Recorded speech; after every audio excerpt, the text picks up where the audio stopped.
નમસ્કાર.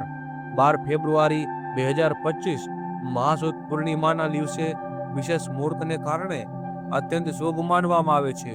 આ દિવસે સ્નાન, દાન અને વ્રતનું મહત્વ છે. આ વખતે પૂર્ણિમા બુધવારના દિવસે આવતી હોવાથી વિશેષ મનાય છે. ઉપરાંત સૂર્યની સંક્રાંતિ અને રવિયોગ બની રહ્યો છે. આ બધા શુભ સંયોગને કારણે આ પૂર્ણિમા અત્યંત શુભ મનાય છે. આ દિવસે પવિત્ર નદીઓ અને તીર્થસ્થળમાં સ્નાન કરવાથી પુણ્યની પ્રાપ્તિ થાય છે. જો આપ કોઈ કારણવશ તીર્થસ્થળમાં સ્નાન નથી કરી શકતા તો નહાવાના પાણીમાં ગંગાજળ નાખીને વસ્ત્ર સહિત સ્નાન કરવાથી બધા તીર્થોમાં સ્નાન કરવાનું પુણ્ય ફળ પ્રાપ્ત થાય છે. ત્યારબાદ મંદિરમાં કે બ્રાહ્મણને યથાશક્તિ દાન આપવું અથવા ગાયને અન્ન કે ઘાસ ખવડાવવાથી શ્રેષ્ઠ દાનનું ફળ પ્રાપ્ત થાય છે. આ દિવસે કરવામાં આવતું દાન અનેક કરોડ ગણું શુભ ફળ બરાબર માનવામાં આવે છે.